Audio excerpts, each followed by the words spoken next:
ఏ కార్యం సిద్ధించాలన్నా, నెరవేరాలన్నా సాధన అవసరం అంటారు. ఏ కళలో రాణించాలన్నా సాధన అవసరం. సంగీతం, నాట్యంలో రాణించాలంటే సాధనతో ముడిపడి ఉంటుంది. కళలే కాకుండా జ్ఞానానికి, భగవంతుని మీద భక్తి, అన్నిటికీ సాధన అవసరం.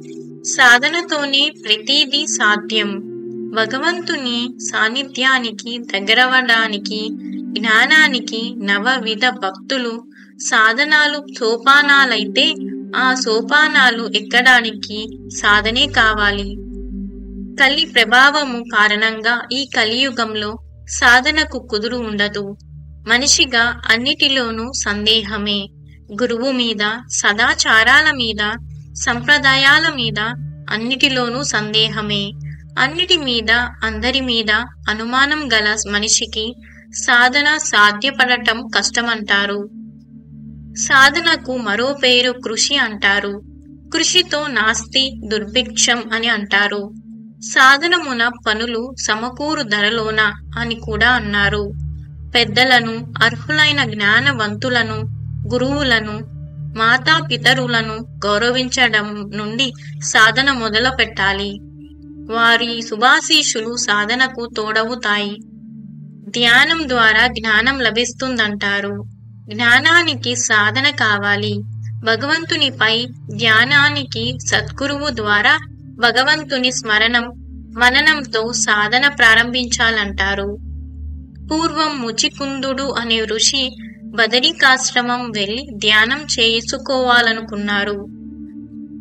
నారాయణులు ధ్యానం చేసుకున్న భవ్యమైన తపోధామం బదరికాశ్రమము. హిమాలయాల్లో బదరీ ఆశ్రమం ఉంది. భక్తులు తీర్థయాత్రలు చేసే కేదార్నాథ్, బదరీనాథ్ హిమాలయాల్లో ఉన్నాయి. ఆ బదరీనాథే ధ్యానానికి చెప్పబడే బదరికాశ్రమము. బదరీ పేరు విన్నా, తలుచుకున్నా జ్ఞానమే. అంత పవిత్రమైనది, విశిష్టమైనది. అందరికీ బదరీ వెళ్లడం వీలు కాకపోవచ్చు.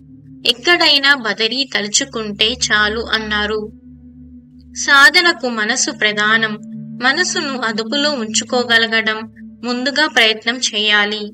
ఎల్లప్పుడూ మనసు అనవసర విషయాల వైపు పరుగులు పెడుతుంది. ఎక్కువగా గతాన్ని తలపోయడం, భవిష్యత్తుకై ఊహలు చేస్తుంటుంది. మనసును చంచలం చేసేది కామ క్రోధాలలో మనసును ప్రతి క్షణం అది వెళ్లే వైపు నుండి మరలుతూ తన త్రోవకు తెస్తూ ఉండాలి. ఏ విషయానికి ఆశపడకుండడం, దేనితోనూ సరిపోలిక చెయ్యకుండా ఉండడం, జరిగిపోయిన వాటిని పదే పదే స్మరించకుండా ఉండడం, ఈ మూడు ముఖ్య విషయాలపై గట్టిగా దృష్టి పెట్టినట్లయితే మనసు పరుగులను, ఊహాగానాలను చాలా వరకు ఆపడం సాధ్యమవుతుంది. ధ్యానానికి మనసును సమాయత్తం చేయడమే సాధనకు వీలు అవుతుంది. ధ్యానంతో భగవంతుని వైపు ప్రయాణ సాధనకు మార్గం సుగమం. ఆంజనేయుడు తన గురువుగా సూర్యుణ్ణి అడగ్గా తను చిన్నవాడు, కుదురు తక్కువ, చిలిపితనం ఎక్కువ అని సూర్యదేవుడు వీలు కాదని చెప్పాడు. సూర్యుడు రోజు సప్తస్వరథంలో అతి శీఘ్రంగా ప్రయాణం చేయాలి. ఒక చోట నుండి వీలు కాదని కూడా చెప్పాడు. అప్పుడు హనుమ తాను సూర్యదేవుడితో సమానంగా ప్రయాణిస్తూ విద్య నేర్చుకుంటానని సవినయంగా కోరడం, దానికి సూర్యదేవుడు అంగీకరించడం, ఆ విధంగా హనుమ అష్టసిద్ధులను పొందడం జరిగిందంటారు. హనుమ కారణ జన్ములు, రుద్రాంశులు, దేవతలందరిచే వరాలు పొందినవాడై రామకార్యమై సంసిద్ధత, తన కృషి, పట్టుదల, సాధనతో పొందగలిగారు. అందరికీ పూజనీయులైనారు.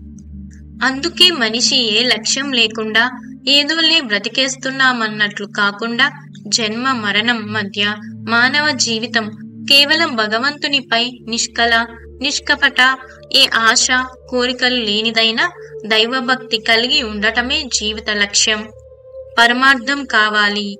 దానికై నిరంతర సాధన అవసరం.